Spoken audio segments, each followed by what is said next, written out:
What would you do if you woke up to find your dream car, a machine worth more than most London flats, vanished overnight?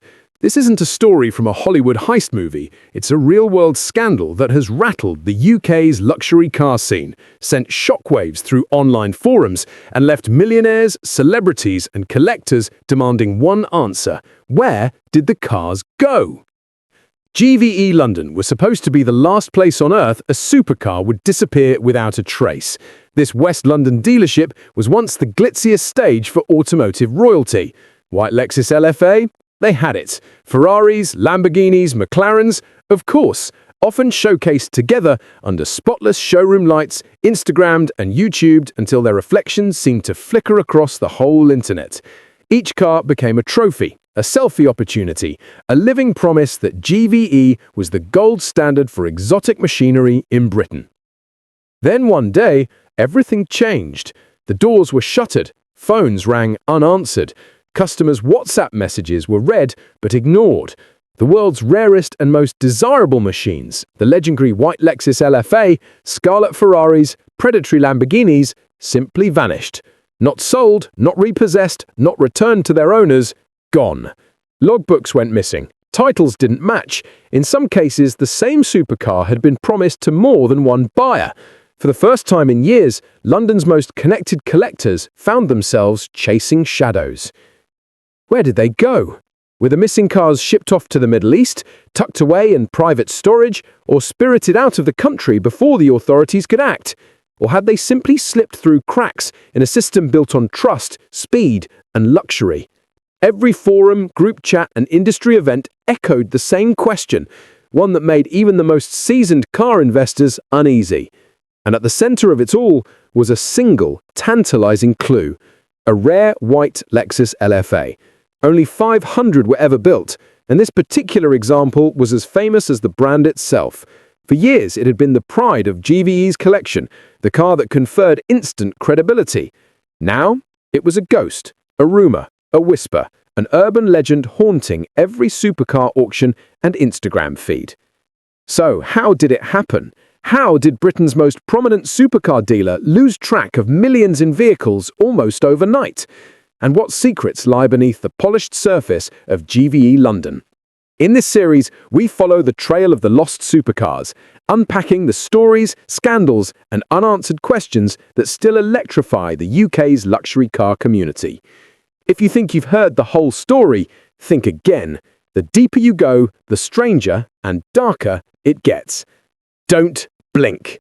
In Part 2, we peel back the showroom gloss to reveal how the illusion of trust, prestige, and security set the stage for disaster. The question is, will you be able to look at a gleaming supercar the same way again? Step inside GVE London's West London showroom a year before the collapse, and you'd be forgiven for thinking you'd stumbled into the nerve centre of Britain's automotive elite. Every surface gleamed. Staff glided between Lamborghinis and Ferraris, ready to offer cappuccinos or close a six-figure deal. The air vibrated with the soft threat of horsepower and the promise of status. But what customers couldn't see, the paperwork, the ownership structures, the financial arrangements, was what would ultimately bring everything crashing down. GVE's formula was seductive: offer Britain's most jaw-dropping cars, drape them in the language of exclusivity, and make sure the social media machine never slept. On Instagram, every week brought new photos of rare supercars, flanked by celebrities, influencers, and the hopeful rich. You didn't just see cars at GVE, you saw proof. Proof that GVE had clout, connections, credibility. The white Lexus LFA in particular became a magnet for car spotters and enthusiasts. A single photo with it became an instant badge of status. But here's the first hook. For all the visual spectacle, few realized how many of these machines weren't actually owned by GVE at all. Most were consignments, on loan, or financed in ways only a handful of insiders understood. The same Huracan shown off in a Saturday Instagram story might be gone by Monday, returned to a lender, or quietly shuttled to another dealer. Even the crown jewel, the white LFA, existed in a legal limbo. its paperwork and ultimate ownership murkier than most would believe. This was GVE's genius and its fatal flaw. The company built a kingdom on optics. The more cars appeared under their spotlights, the more money buyers were willing to hand over. Sometimes hundreds of thousands as deposits, sometimes even more without ever seeing the actual logbook. As long as the showroom overflowed with exotic machinery, few dared ask the hard questions. Who really owns these cars? What happens if something goes wrong?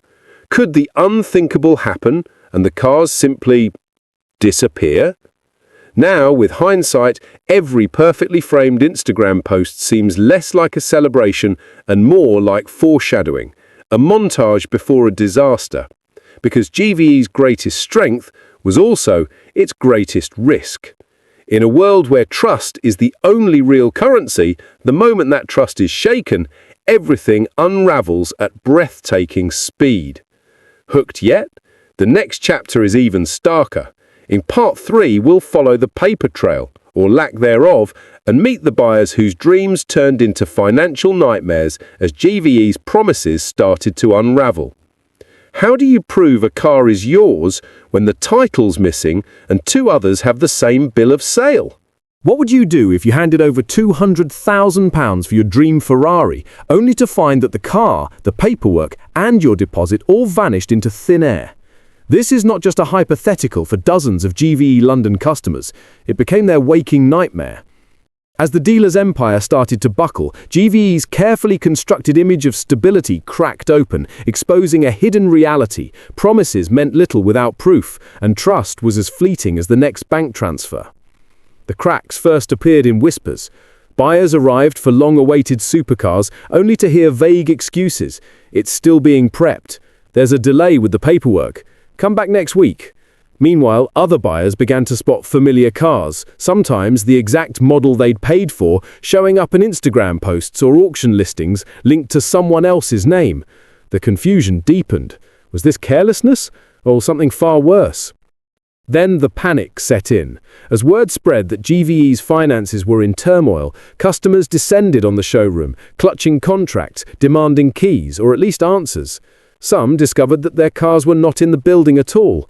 Others found their names missing from official registers, or worse, their supposed purchase was also claimed by another buyer with a near-identical set of paperwork. The myth of the secure, transparent supercar transaction was shattered.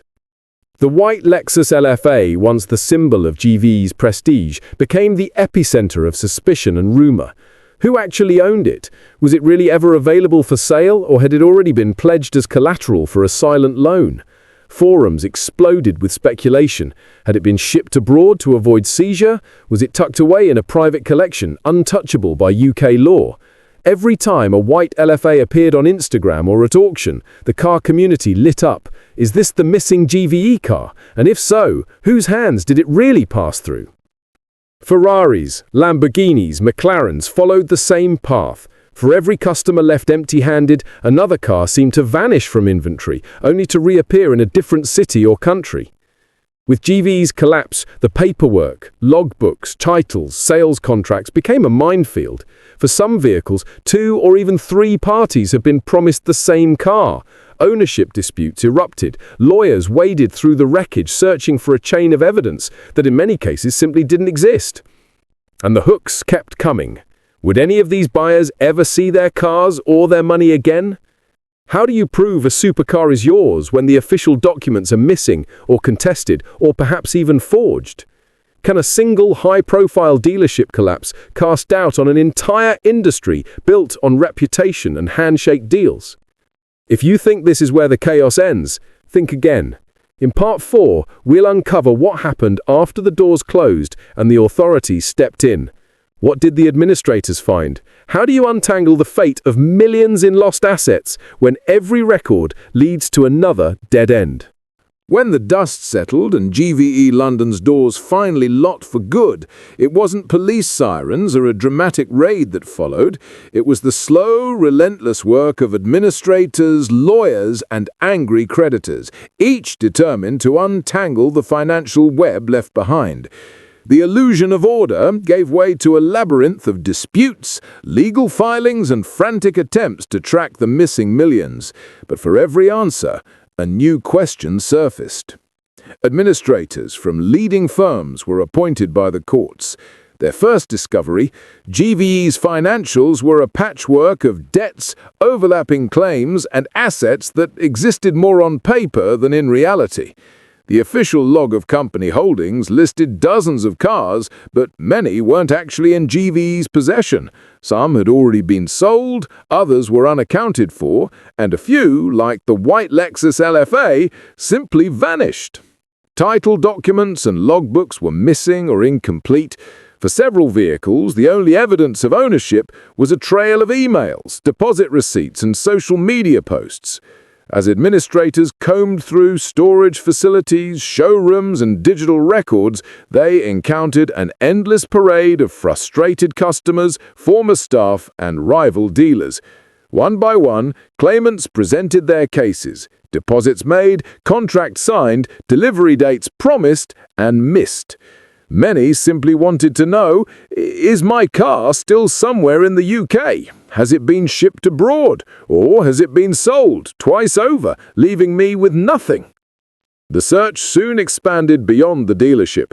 Tips arrived about cars sighted in foreign auctions, private collections, or snapped by enthusiasts on the continent. A Ferrari 488, once the pride of GVE's glass showroom, was rumored to have surfaced in a European sale, its paperwork as mysterious as its journey. The white Lexus LFA, now elevated to mythic status, was linked in online forums to everything from Dubai collectors to shadowy warehouse deals in Eastern Europe. Each new rumor sent waves of speculation across the car community. Meanwhile, lawsuits began to pile up. Creditors claimed their share of what little was left. Customers filed legal actions, but with assets scattered and documents missing, the process was agonizingly slow. Even the DVLA, the UK's Vehicle Registration Authority, became mired in disputes, with logbooks and titles under challenge from multiple sides. Lawyers openly admitted that some cases might never be resolved. Too many hands in the pot, too little proof to go around. This wasn't just about cars. It was about trust, prestige, and the seductive power of reputation. GVE's collapse revealed just how fragile the system could be when belief outpaced evidence. And the hooks keep coming. Where is the Lexus LFA now?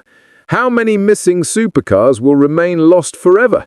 What does this debacle mean for the next person handing over a deposit at a luxury dealership? In Part 5, we dig even deeper. How the ripple effects of the missing cars and lost fortunes still haunt customers, collectors, and the wider supercar industry. What lessons has the market learned or ignored? And how do you rebuild trust when even the rarest machines can vanish overnight? Even as the administrators filed their final reports and the lawyers moved on to other clients, the echoes of GVE London's collapse have not faded. For many, the lost supercars are more than missing assets. They are scars on the psyche of a whole community. Each rumour of a sighted Lexus LFA, every anonymous tip about a Ferrari at an overseas auction, reopens the wound. The legend grows with every unanswered question. The customers left behind are not just out of pocket, they're out of trust. For them, the collapse wasn't only about losing a deposit or a dream car. It was about losing faith in a system that promised security and delivered only confusion. Some still chase justice, doggedly following leads across borders, hiring private investigators, posting to car forums in hopes of a breakthrough. For a handful, the legal process yielded a partial refund or a returned car, but for most, the outcome has been disappointment and regret. But the ripples spread far wider than any single group of buyers. Dealers across the UK and Europe watched the scandal unfold in real time, knowing that every GVE headline made customers question the entire business model.